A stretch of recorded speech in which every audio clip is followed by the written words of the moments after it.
I want to start by introducing, today this very, very special guest. I connected with her, I think already a couple of months ago. And from the very beginning, I was very impressed actually with the work that she's doing. She's also a very active member of our community. She's been, in our events. She's been in the lunch club as well. So that's also something really, really cool. So to have somebody, joining the events, and today she's here as a guest. And the topic today is something that I really love because copywriting is the most important skill in marketing. And actually, I would say that it's one of the things, that almost everyone and different entrepreneurs actually they kind of like tend to overlook this.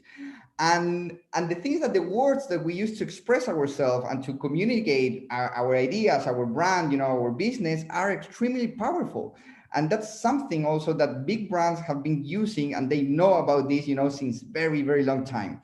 However, the thing is that this can be applied for good to drive change, or it can be used, kind of like to help people, to go and buy things that they don't need. And it's kind of like actually one of the main reasons could be, we can say, why, we live in such a society that's so driven by consumerism. So anyway, Sabine started as a global copy team, or in the global team of Lego customer service. She started that team. She also worked for many years in a London-based consulting. She was writing copy. She was writing voice scripts, chats, email messages for over 70 iconic brands. And I have to say this, some of them including cruise companies, online casinos, car companies involved with the emission scandals, and British tabloids. However, in 2017, she simply could no longer continue like this, and she started from scratch to stop climate change, save species from dying, and make our society a bit more human. So let's welcome Sabine. Welcome to the show, Sabine. Well, thank you so much for that introduction. Hello, everybody. And yeah, thanks, Fernando, for having me. I'm really excited about this one. Awesome. Well, it's my pleasure. So just to build up, the framework, and everyone here, we're on the same page. Let's start, with like the 101 definition. What is copywriting? That's a great question. I think often you'll see that copywriting is your online salesperson. That's, for example, how Joanna Wiebe, the founder of Copy Hackers, would describe copywriting.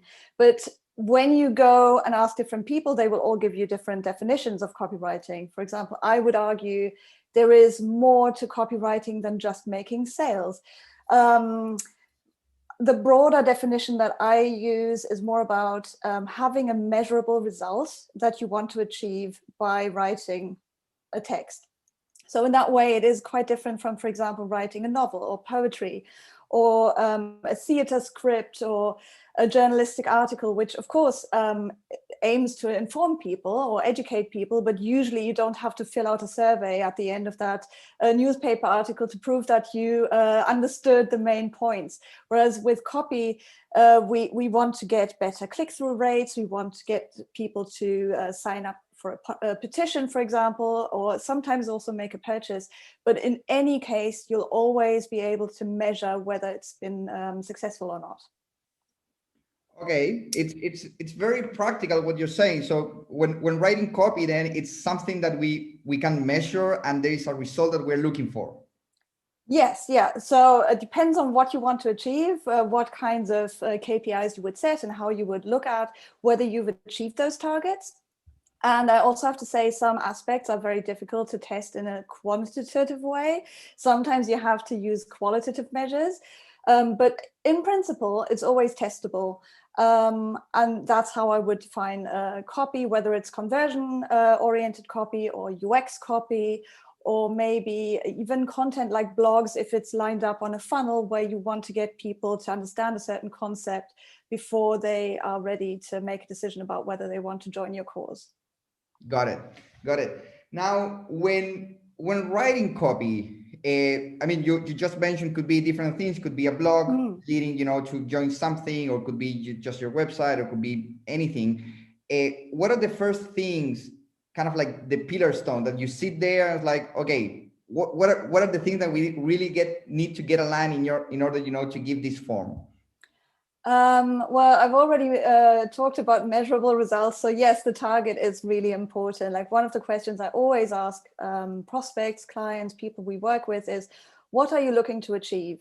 It usually doesn't make sense to work with a copywriter if you have no target, no goal, no aim that you can, fulfill with text. So we need to know, what do we need to help you achieve?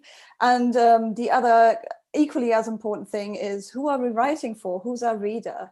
And that is also a question where if we don't have any information about the desired audience, it's really, really difficult to get it right.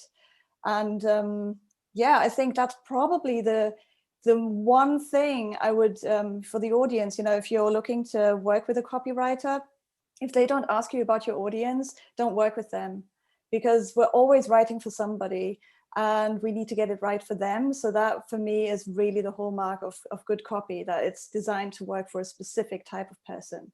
Absolutely. That's a beautiful tip actually for everyone listening. And just to add on that, it would be amazing if you know to who you want to talk with, so you as the business owner, the entrepreneur, you need to know who is your target market. So actually you can go and sit down with the copywriter and make sure that the message is going across, to that specific person, to that specific target market. Yes, exactly. Yeah.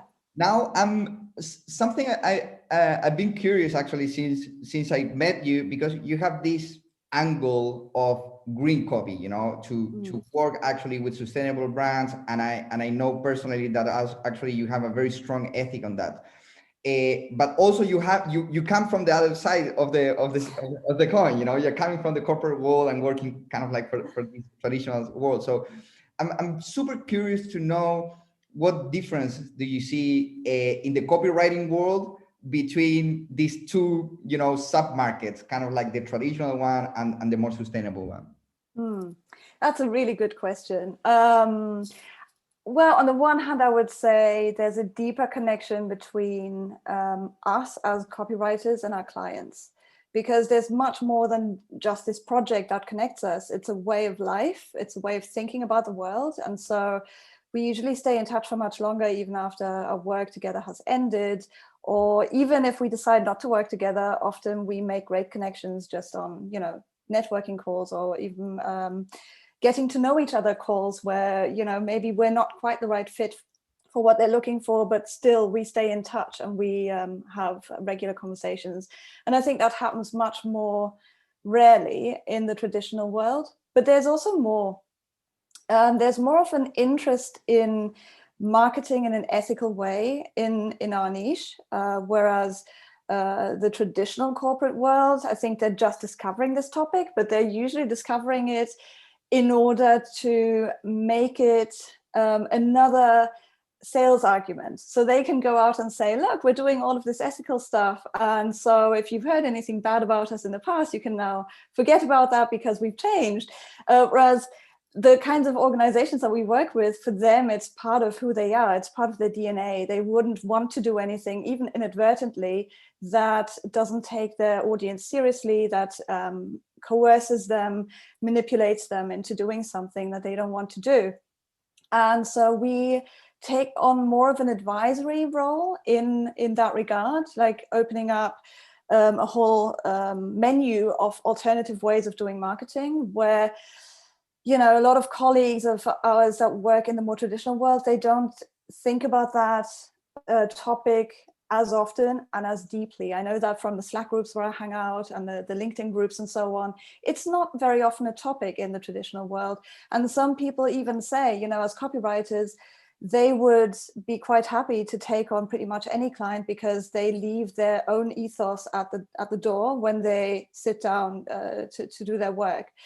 And it's almost like our clients expect us not to do that, right? They come to us because we take such a strong stance, because they want to work with other people who share their worldview, and not just with anybody. So of course skills are important, but philosophy and outlook on life is also important.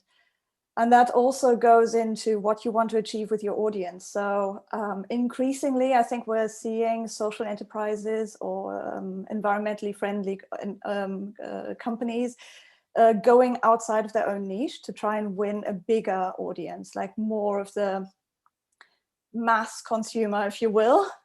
I don't like to use that term, but it's kind of, the not so early adopters, the slower adopters when it comes to environmentally friendly products, for example. And so we don't just look at the customer journey in terms of, okay, this person is totally unaware that you even exist, and how do we get them to the point where they love your brand and they want to buy? We're also thinking about, okay, how do we get this person who's completely unaware of this social or environmental problem to a point where they want to change their lifestyle in order to affect change. So it's a dual journey, and that's very uncommon in the traditional world. So interesting. And actually this opened the loop for a question. What tips can you give, here to the audience, for the people listening, on how to build up this customer journey, how to grow your movement and your community? Because normally also there are some people that it's super aware about sustainability and they only choose that kind of brands. However, it's a small minority, and they are looking actually to grow that market. So how you do that, Yeah, it's difficult to say that in a generic way, because we do everything so much with a focus on research. So, but that's maybe the biggest piece of advice I can give you. Do your research. Try and find out as much as possible about people who are not yet on that journey. And then find out how they think and feel about certain issues that are somehow important for what you do. Also, all the objections, all of the things that make it difficult for them to change the way they live. It could be something to do with their daily routine. It could be something to do with their way to work or where their child goes to school. It could be something really practical, or it could be something to do with mindset. And then when you've assembled all of this data, then you can start to create content and build a user experience around that gets people to connect with you without a lot of commitment. Don't jump from never heard about you straight to the sale. You have to offer people the opportunity to change their mind with your support. Obviously, you're going to help them by giving them content, by giving them options, maybe some fun interactive content like quizzes, so they can find ways of making small changes that are easy for them. And once they've got going with a few commitments, it's much easier to build on that later on and also make a sale. So it's really about understanding what happens in the mind of your person that you want to reach. And it could be that you end up with 5 different groups of people, and then you will have to think about which ones are most important to you at this point and just focus on the one rather than trying to reach all of them, because then you're going to get a lot of wishy-washy marketing that's not going to connect properly anymore. So be as specific as you dare. I realize it takes courage and it takes a lot of extra work if you want to reach 5 different groups of people. But if you focus on one and really take that step of courage, it can be so much more effective for that one group of people. Yes, absolutely. So, well, just between brackets, guys, we have here actually the Q&A section. So, so if you're having, some questions and some thoughts, you can start typing that. I will ask then later, Sabine, one of your questions. So just feel free, to start putting that in the Q&A section box. Now, let's talk about, actually talking to just one target market, something that I encounter, almost every single day when I'm talking, with different entrepreneurs from different countries, from different industries. Something they normally tend to think like, yeah, but I have this product, that it's good for everyone, everyone should be using these, or everyone should be adopting these. However, as you said, going and market to everyone is just, a very good way to go and fail, because then you don't appeal to anyone. But what are your recommendations to actually to make that decision? How to narrow down and get to just one person, even though maybe it's a little portion of the market, you know? What are your tips with that? Because I think a lot of people actually struggle with that. Yeah, it's a great question. It's one of those questions that we often answer for people when they work with us. And sorry, I've got a crying cat in the background, and it's very difficult to switch her off. There's unfortunately no off button with cats. So yeah, what you could do is start with the people that you know have already heard of your offer. That's a good starting point. If you can only talk to one group of people, find out who's already heard about your offer, who understands kind of the solution that it is, and then build on that so they understand why your product is the best. That's really what happens a lot when you're marketing to a niche of people who are already well on track to being a conscious consumer, who's making conscious choices. So that's kind of the baseline. If you want to make your marketing more effective, find out more about that group and really hone in on them and get them to be your advocates. Because if they spread the word on your behalf, it's going to be much easier for you. And it's well worth taking the effort, you know, to talk to a couple of people who've heard of your product but maybe not made a purchase yet, to understand where are they in their thought journey. What's important to them right now? What are they trying to solve in their life where your product might fit in? Or why do they feel that maybe your product doesn't quite fit, even though they know of it? That information can be super, super helpful. And 5 to 10 interviews gives you a lot of insight already. Got it. Thank you. Thank you for sharing that. Now, some things, you know, that happen when you run a live show. Well, I think the cat really wants to express his opinion about the topic.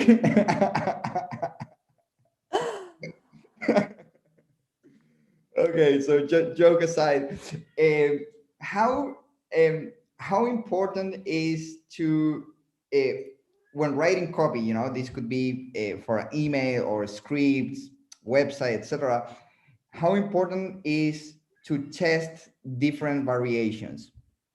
Well, those of you who can see me, you might see over my left shoulder, actually right shoulder, when you look at me, there's a little card behind me saying just test it.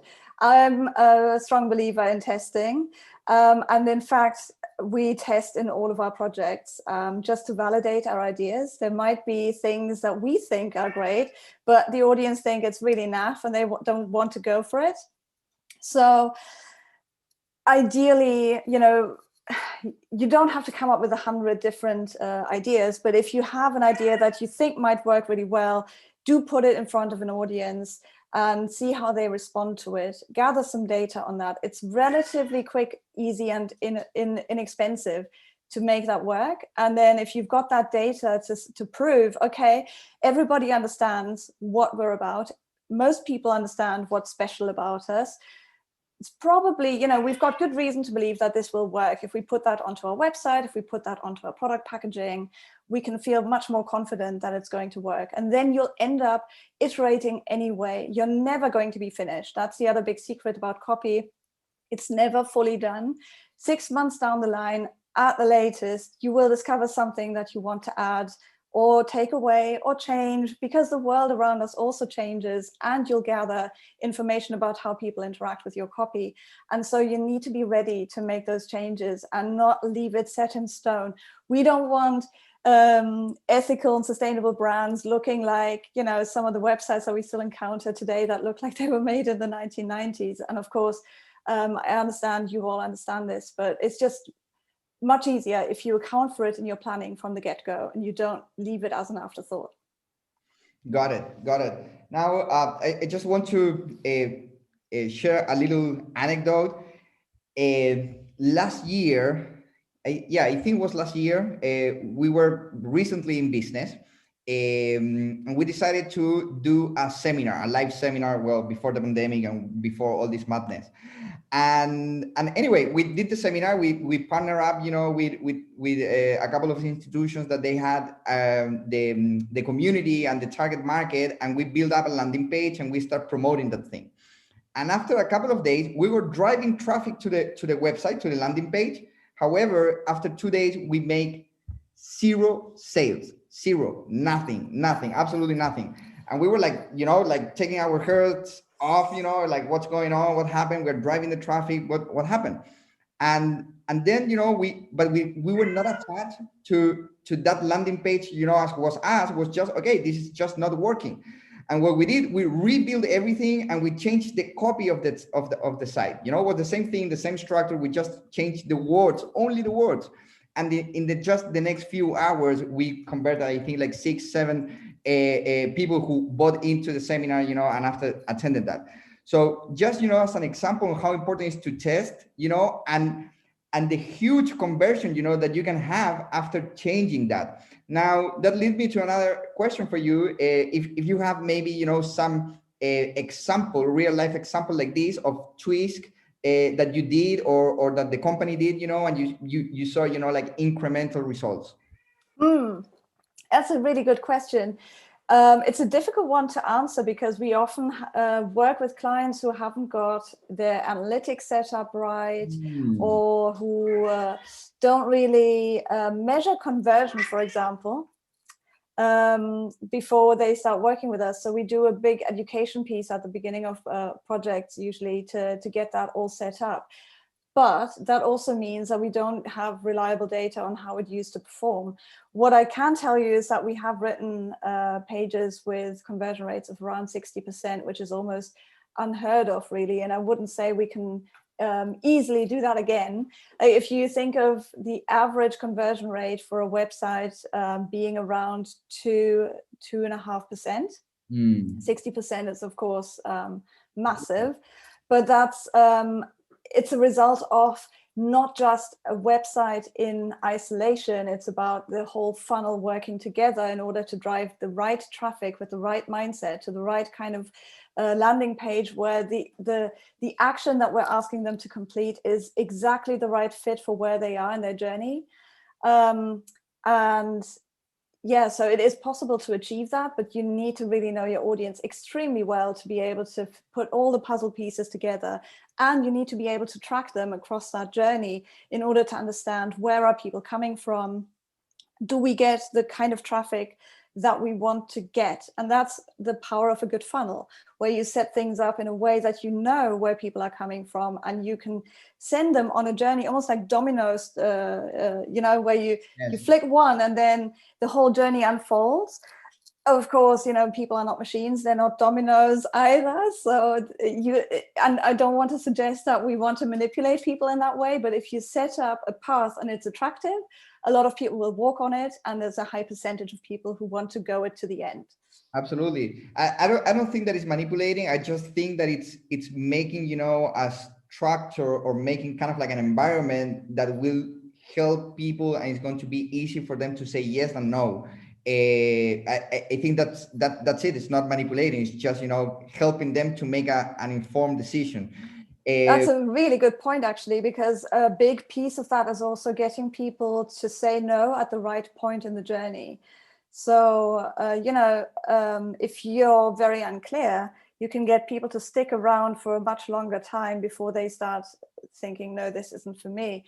If you allow yourself to take a stance early on, or if you're very clear and specific who this is for and what the promise is, then people will say no maybe earlier. But the people that stick with you with you for longer, and you have a much more coherent but also loyal potential client base. Great. The time is flying, so I think very soon we will open up the questions. So just type in on that. Cool. Jessica, by the way, I can see that you're posting a lot of cool things. Thank you very much. However, if you can put it, for all attendees, that would be even better. So actually everyone can benefit, from your really good insights. So let's continue, and let's talk right now about one of the most, I would say, important pieces, of copy, that it's the headline, and the headline, for everyone listening, it's not only the headline, in an ad, it's also the first message that people see in your website. It could be also the subject on an email. if you run a store or something like that, are the first pieces of words actually that you that you say hi, to the client when they come in. So that's the headline. It's way more powerful than just the newspaper headline. So with that framework, can you share with us, how important it is? I would say that it's very important, and also tips, on how to, let's say, write good headlines or how to get better with that. Yeah, great question. In fact, some people say if you've got a lot of time to write your copy, you should spend 90% of that time writing the headline and 10% on the rest. I'm not sure I agree to that extent. It's probably true if you write an ad or a poster that's going to be posted in like the London Tube, where you need to be eye-catching really quickly. Your headline's going to be massively big and colorful and everything. And so there's a small chance only that people will even read the rest. They'll mostly remember only the headline. But still, headlines are important because they get people's attention and they often determine whether people are prepared to spend the time. There are different people putting out like formula worksheets where you can basically follow a recipe to come up with a great headline. And that gives us the type of BuzzFeed headline or the clickbaity headlines that you may remember from Facebook and so on. I'm not really a big fan of that approach at all. I think it ends up making all headlines seem the same, and it's very difficult to innovate in a very old type of framework or recipe where the pieces are so static. Like, we all know the how-to posts with how to do X, Y, and Z. But there's probably not a single thing on earth where you don't find a how-to article somewhere on the internet. Yeah. Same with number posts, lists. They used to be all the rage, I think, 10 years ago, 8 years ago. People still do them, and they're trying to find out what kinds of numbers get the most attention. Should I put 37 into my headline, or maybe 91, or maybe a smaller number, because otherwise it's overwhelming? I think it's starting to almost get a bit funny.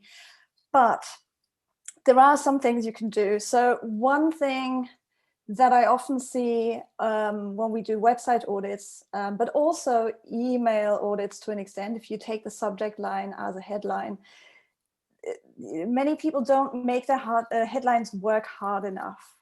So as an example, I see a lot of websites that have a certain structure, or even blog posts that have a certain structure, and all the headlines do is introduce what the next paragraph is about. So they say, okay, and now we come to the product details, and now we come to the customer feedback. And that's literally what the headline says. It says product details, features, customer feedback.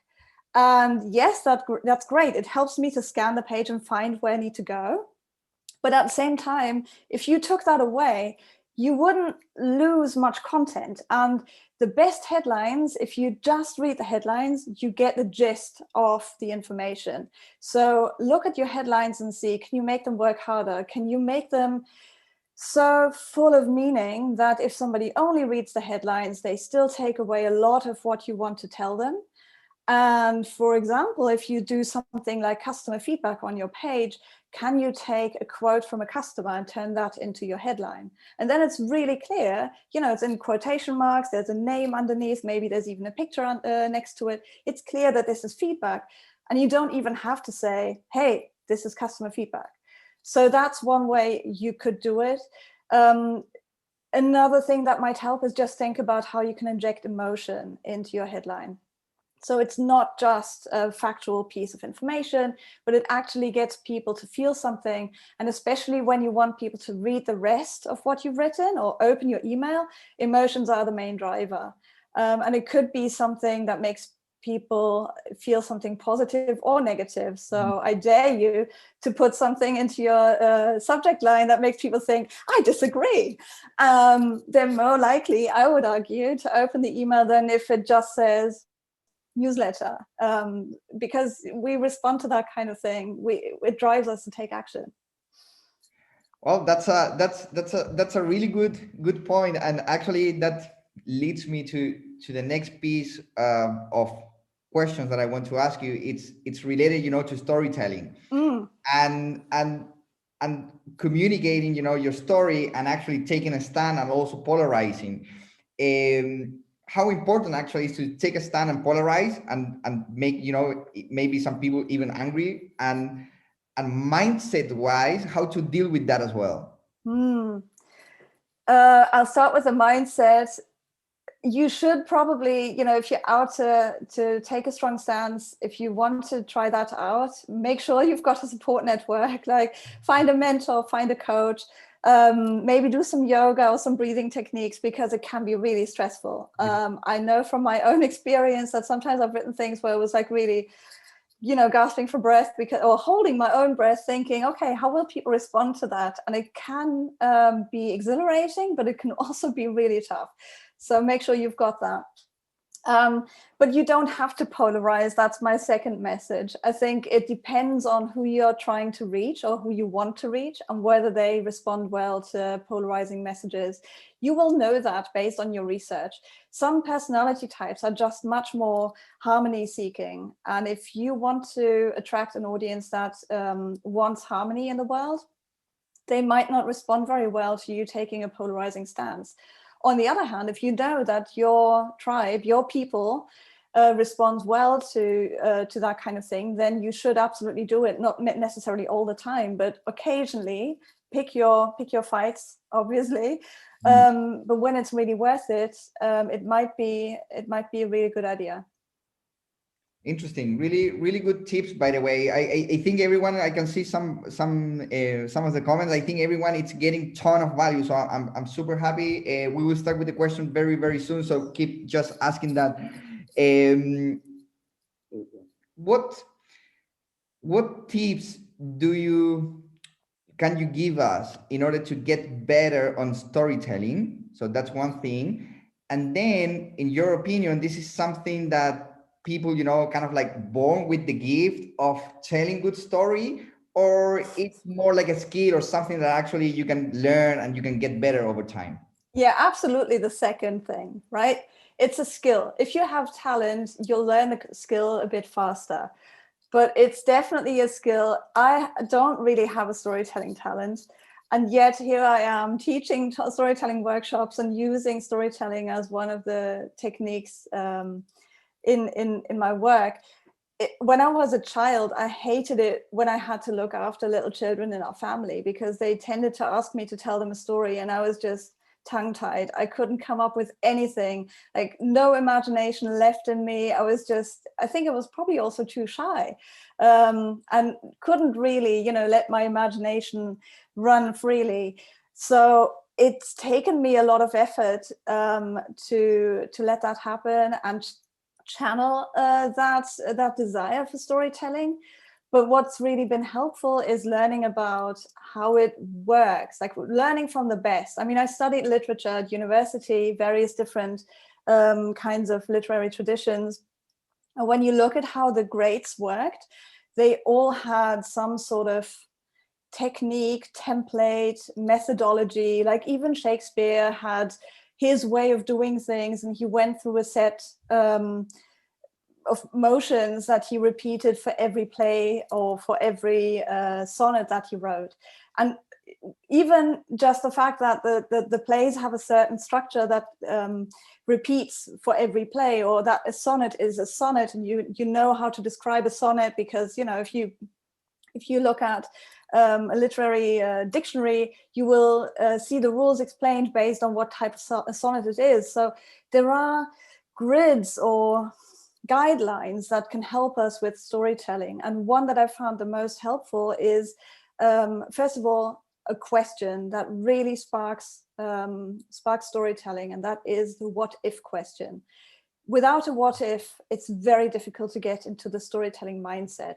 So if you want to tell the story of your ideal customer, for example, you could ask yourself, okay, what is the big what if question that happens once they discover us? maybe, you know, not the most exciting example, but one that we probably can all relate to is the iPhone, where it's the 1000 songs in your pocket thing. That's a classic what if thing. What if I had 1000 songs in my pocket? That's the question that drives people to imagine life with that product and makes them want to buy it and change the way they consume music and everything. I mean, there's more to it than that's actually the iPod, sorry, not the iPhone. But there's more to it than just the product. There's also a change of behavior. So that what if drives much more than just thinking about the product. It changes how you think about the topics that interact with that product. That's one thing. And then, yes, how we envision this world is also a lot of what ifs are in that. So what if, thank you, Jessica. What if our children weren't able to see bees flying around anymore? It can be a positive what if or a negative what if. And then you can tell that story forwardly or backwardly as well. You can say, okay, what if we're now in the year 2050 and we don't have bees anymore in Northern Europe? What does the world look like? You could tell a story about that, or you can say, what if we actually manage to reach all the SDGs by 2030? And how did we do that? And then you can tell the story about what happened step by step to get you to the point in 2030 where all the SDGs are solved. That's really inspiring for people and easy for them to get on board with. Such an amazing tip. I think so actionable as well. I think like everyone listening here, you can go out to your business and actually go and find, you know, a what if within your business. So thank you very much, Sabine, actually for sharing that. Super, super valuable. And you're welcome. Now, when it comes to uncover, you know, our own stories, you know, because it's super easy kind of like to see the cool stories on other people's, but when it comes to, okay, let's figure out what's my story, what's the story of my business, it's very, very tricky, you know, to find a line of story that could be something that it's inspiring, you know, and that will connect with our audiences. What tips do you have in order, you know, to maybe break through those mental blockages and find out your story? Because I believe actually that everyone have a really cool story to share. Do you have something, you know, that you encounter that kind of like work in order to uncover that process, that storytelling? Yeah, so one thing that can be helpful, and actually we've got that as a download, free download on our website, is a storytelling template that divides your story up into 5 acts. And it's based on the most successful movie plots, but also really it's taken from a guy called Eugene Scribe, who used to be a prolific novelist and kind of the James Patterson of the 18th century. So he wrote and wrote and wrote and wrote. The only reason why we don't read his books anymore is because the topics are kind of, they're good for his time, but we're not really interested in that kind of story anymore. But the storytelling is solid, and that's due to his 5-act structure. And it really starts with thinking about what's called you out to make a change. It's the journey into the woods. If you've ever heard of the hero's journey, Joseph Campbell and so on, they all talk about the journey into the woods. And it really starts with that first act where something new happens that calls you to do something. Could be, you know, like Frodo in Lord of the Rings. Someone turns up on your doorstep and tells you, look, there's this ring and you need to take it to Mordor. So maybe what's your personal ring moment where you knew you had to take that ring to Mordor? Or if you think of E.T., you know, an alien lands in your backyard. What's the alien that landed in your backyard? And then what's the first steps you took on that journey? That's basically your act 2. Things are going quite well, and you just talk a little bit about what got you started. And at some point, and this is the point that we often forget to tell, at some point, things started to get difficult. So the biggest mistake I see with businesses telling their story, and I realized from my own business that it's so difficult to be that vulnerable. But if we make ourselves vulnerable and we have that midpoint where it's as difficult to go on as to go back, that's the point where people can really connect and where we become human. Of course, you need to tell it in a way that people can trust that you've overcome that point and things have turned out well. You need to make readers or listeners feel safe with you. So don't tell that story when you're still in the thick of it. Don't tell it to people crying or somehow, still very emotionally involved. You need to give them that feeling that it's now overcome. But what happens after that third act is really fighting it out. It's making a decision to stick with it. And then what happens while you stick with it? How do you tidy that up? What's the final battle? Maybe even taking place within you, a psychological battle where you have to decide where you wanna go next, and who wins, who loses. Could be the angel and the devil on your shoulder talking to you. It doesn't have to be actual people, and it doesn't have to be a bloody fight, but there needs to be something happening that engages the reader emotionally. Got it. Now, I think a couple of days ago, I sent Sabine some of the questions, and then I asked her if there was something actually that she wanted to share with us, and the answer was literally, December is the time to give. So I would like to give the people who is listening today some of the freebies, and I think you just mentioned that. I will put right now the link so you can actually go to her website and you can download these freebies. So I will type it here immediately, so everyone, you can go there and have a look of what actually Sabine just shared with us. Now let's go to the questions of the attendees. So let's go first with Marina Malberg. So Sabine, love your tips. How is it possible to work with you? Well, that's probably my favorite question, Marina. Thank you very much. Yeah. I'm not, so you can, it's easiest if you just get in touch with us via the website. Small, maybe spoiler alert, if you go to our contact page, we'll ask you to fill in a form so we have all the information necessary to make a decision whether we can actually help you or whether we can recommend somebody from our network who might be a better fit. So please stick with that and go through it, even though it's not as simple as just typing in your name and hitting send. But so we offer various different types of services, one being copy coaching, where we get together for 90 minutes and we just have a go at a copy problem that's currently bothering you. We also do workshops. We do website and email audits. And actually in the freebie section, you will find a way to get those for nearly nothing. All we ask is a donation to save at least 1 square meter of rainforest. And then you get a small version of our regular audit. So please do make use of that. And then also bespoke projects or impact days. So our bespoke projects, they usually start at around 5,000 euros. If that's not really your budget, we would encourage you to go for a day, because we can get a lot done in a day. We just recently wrote a product page template and a new about page and half of a new homepage in one day, and most other agencies can't do that much in a day. So awesome. Hope that wasn't too advertorial. It was a bit sales pitchy, sorry. No, it's okay. I mean, that was a question, so love the answer. So let's continue with Mamad.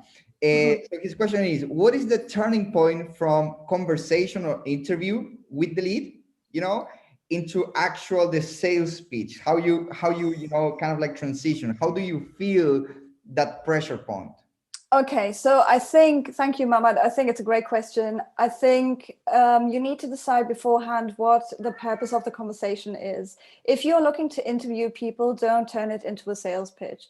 If you just want to find out how people feel about a certain topic and you want to get to know them better, then really focus on that, because they will be able to check you out more if they're interested afterwards. And of course, you can always do a follow-up emails and thank them and then put all your details into your email footer. But I wouldn't recommend hijacking that conversation and doing kind of a bait and switch strategy. But if you do know that there might be a sale at the end of the conversation, then, really the whole conversation is about how can I help you?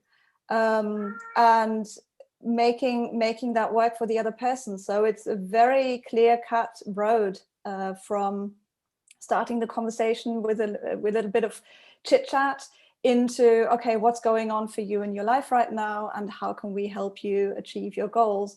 And then at the end of that conversation, you either realize, okay, we can totally help you, and you also feel as the person I'm speaking to that we can help you, and so let's get together and make it work. Or you find out that there are certain things that don't quite fit, like time frame, budget, or maybe the flavor of the ice creams you're selling isn't, doesn't include pistachio, so sorry, not quite the right fit.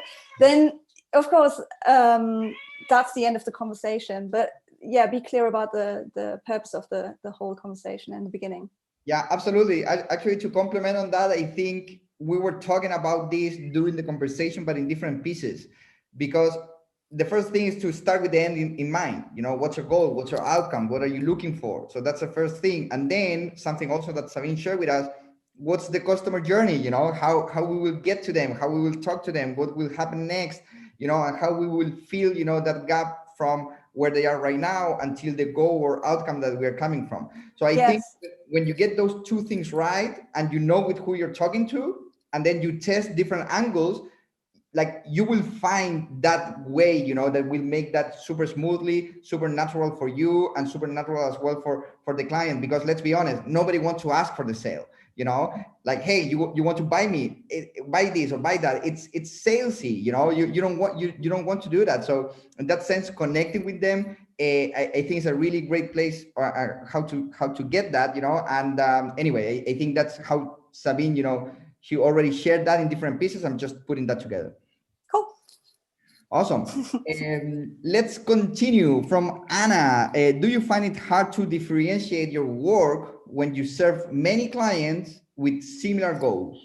That is a really interesting question, Anna. I don't think so. We don't tend to work with many clients at any given time. So I think in November, we had a bit of a peak where we had, I think, 5 or 6 different clients at the same time, but it's unusual for us. We like to focus on a few so we can do the work right, because it's time intensive stuff. There's a lot of thinking and testing that goes into things, and so yeah, it's rare because we get to know the people so well, and we're really emotionally involved. So I don't think we've ever felt confused in that way.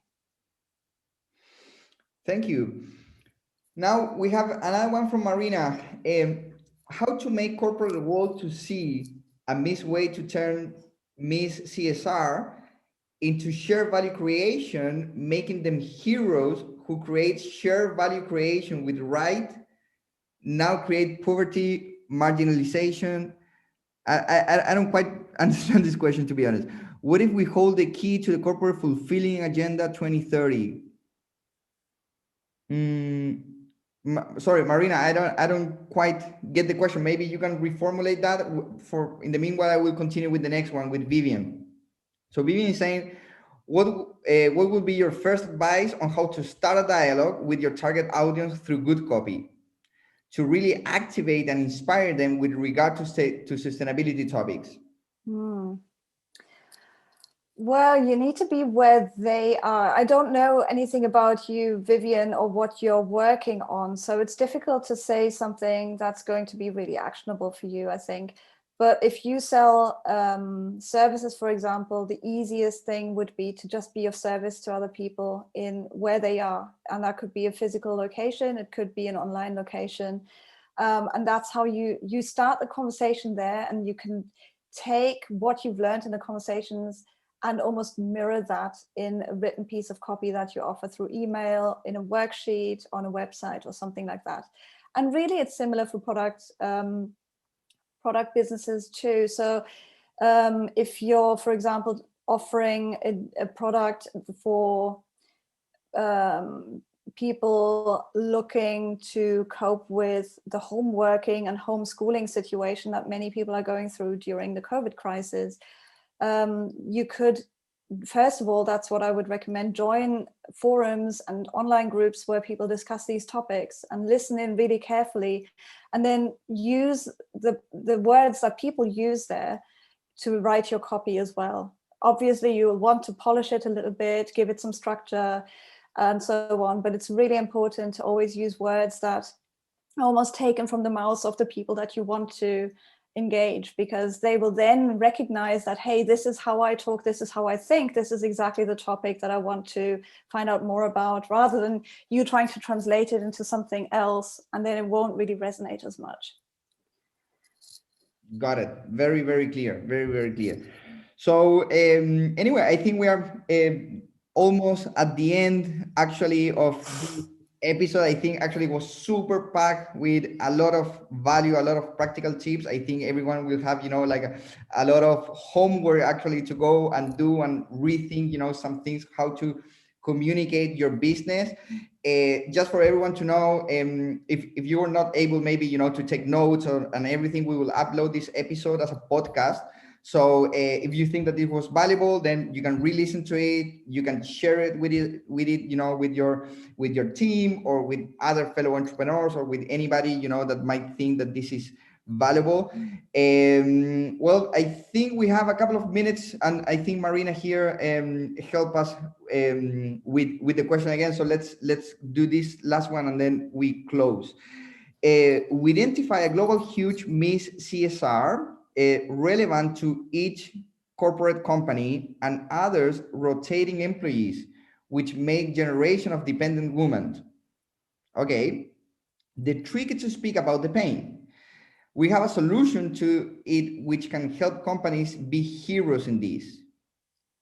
Okay, so what I understand then is that you have a generation of women that are dependent because they are moving around with their husbands, I would say, from corporate companies, and that you have a solution for that.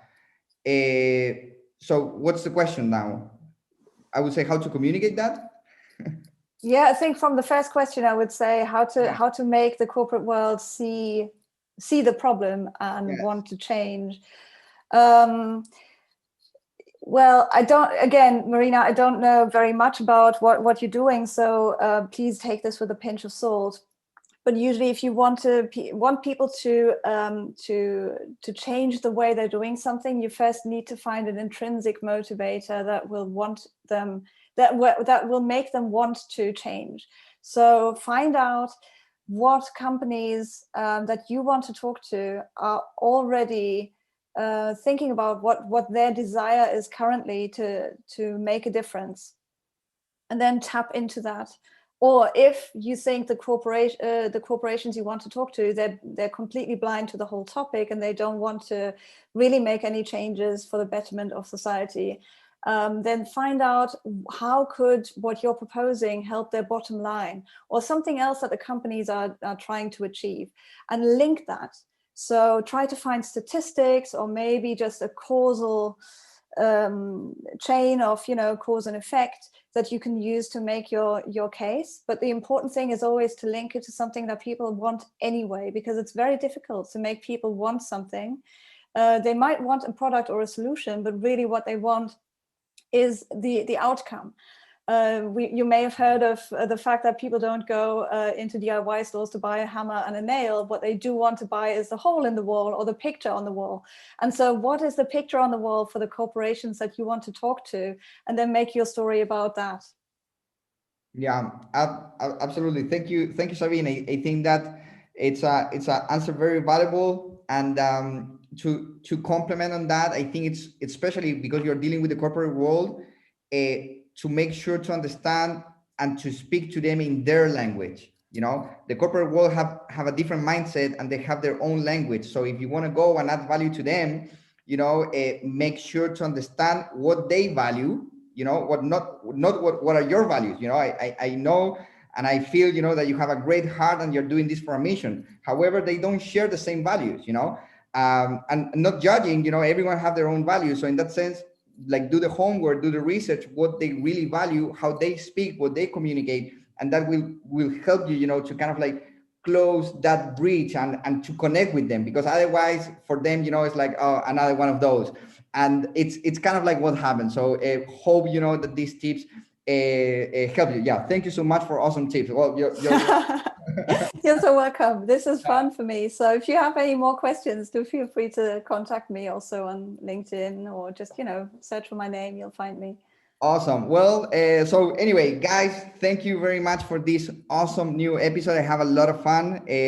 So as I told you before, we will upload this soon as a podcast. We will let you know when there is up.